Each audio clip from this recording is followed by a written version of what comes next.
it do, my Baldre peoples? You already know what time it is today. It is going to be another review from your boy. Listen, I know some people made my Morpheus review flop. Listen, I was just being honest. You guys definitely didn't support me on that, but it's okay. Stuff happens. However, we got a new review today, and it's going to be the Blue Speedster, Sonic himself. I love Sonic as a kid growing up playing Sega, so I enjoyed the first one. And let's see what I feel about this. So let's get into it. Wait, we're on the road to 1,000, guys, so please subscribe to this channel. However, let's get into this video. Ooh. Sonic the Hedgehog 2. This story takes place right after, I think maybe like a year after the first film, where Sonic traps down Mr. Robotnik in the Mushroom Land or whatever, and somehow Mr. Robotnik finds a way out. He meets Knuckles, and this whole adventure starts. And it is a film that I liked. Like, I really enjoyed this. Like, I enjoyed the first one, but I really enjoyed this one. Sonic, whatever, you could say a lot of things about the film, whatever, but it has heart. There's a human element there that makes this character relatable. The human element of losing someone and feeling misplaced, feeling alone, and then finding a new family, and growing into him and growing into yourself to become a better, in his predicament, better being. So the one thing I like about the films is that a lot of times when you have like these type of films where the people want to see the character, like for instance like Godzilla, a lot of times a lot of those films were like too focused on the actual human, physical human element, and it suffered.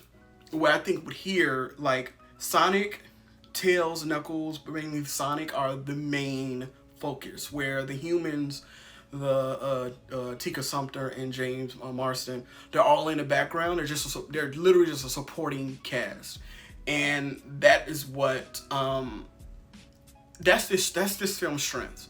And then on top of that, Sonic is just a likable character. I mean, I used to play Sonic as a kid. I never used to beat the damn game, but it was, I love these films. Like, it is just a warm-hearted, light-hearted fun. You know what I'm saying? Like, it set the rules for its world, for the movie world that it's in, and it sticks to it, and it doesn't apologize, and that's okay. Now, with that being said, there are elements in it that is like, okay, and then other elements I'm like, no. For instance, this movie literally has 3 script writers on it, screenwriters, whatever you want to call it, and it showed. Like, the jokes felt, sometimes with the jokes I would be like, oh, that was cute. Or other times I'd be like, oh, that was a little bit I didn't think they would go there. And then other times I'd be like, that didn't land. And it literally felt like it was more than one person writing this. And the script itself is like, the movie itself, even though I enjoyed the film, is very displaced. It's very all over the place. It's like, I know this is a kid's movie, but does it have to be like, does it have to feel like a kid? Like, do you have to make it seem like, oh, well, it's kids, they don't care? When in reality,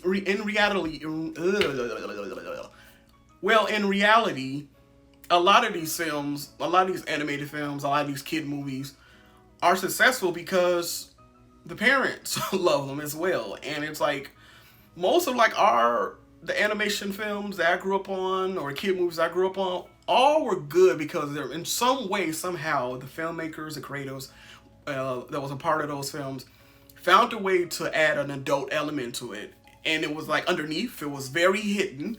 I think they was able to write those better back in the day because they had to hide it, but it was there definitely. So this was a little bit like all over the place. Also, the acting. Tika, I love you, but I I don't know. It felt like it just felt like Tika was like, I'm here for a check and I'm out. Like, I've seen Tika give it, I've seen her do great things, but this one, like, I love her and James Marsden, and I love the dynamic they have, and I love that it's not, they don't weigh, or they don't focus too much on that, if you know what I'm talking about. But it's just the lack of presence for me.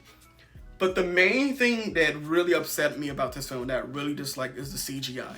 And this is a problem with a lot of films today, especially the films that are CGI heavy, is that a lot of these a lot of these special effects houses are being overworked, literally being overworked. And these films are having a push for CGI to be complete, and it's just not possible, especially when you have films that are like 80% filmed on the green screen and blue screen. So like the CGI here was terrible. Like, I'm like, what decade are we in? Like, I thought we was way more advanced than this. So that took me out. Like, I get it, it's a kids movie, but Idris Elba as Knuckles, I loved it. I felt like it was just like this very and stern, doesn't have any like emotional attachment. Like this, like it's like this very more like a like just he's a soldier, and it's just like he's just stern, and he doesn't have any type of like what's the word I'm looking for? He doesn't have any color. That makes any sense. There's no.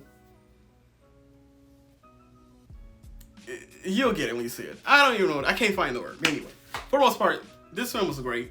I was gonna say great, but it was fun. It was an enjoyable escapism. Do check it out, guys. I think people will like it. I was surprised. I saw a screening, and I was surprised. Like, Sonic has fans. Like, don't get me wrong. Back in the day, I was a huge Sonic fan, but I was kind of surprised how people like certain things. I'm not gonna spoil anything. Like, I was like, oh wait, what is this? You know, apparently it's like this huge like thing in the Sonic world. I'm like, oh, okay. So that kind of made the experience a little bit better. Also, Natasha. I love you. Natasha, she's played on Insecure. She's been in Wonder Woman 84. She's been in a whole bunch of things. I love her. I think her comedic timing is amazing. I think she's amazing. I want to see her in more things. I want to see her get out her flowers. It's just certain things about this film that, like the people, how it was cast, things that shouldn't normally work or typically we wouldn't see. Like it just works or something. I don't know. It just works. Like the film itself, Sonic, like everything, it just shouldn't happen, but it just happens, and it's just like one of them things that just happened, and it was enjoyable. And you took it for what it was, and I can't be mad at that. So, with that being said, guys, please go check out Sonic. I think it's a cool film. I have my issues with it, yes. But overall, I think I had a good time. It was funny at times and not so funny at times. But for the most part, I say check it out. Go with your kids, your family, or go by yourself. Just go enjoy it. It's fun nostalgia. And that's that. So guys, if you're new to this channel, please like and subscribe. I hope you enjoyed this video. And also guys, I'm on a road to 1,000 subs, guys. Please help your boy out and like and subscribe, guys. Please subscribe to my channel and support your boy. And I will catch you in the next video.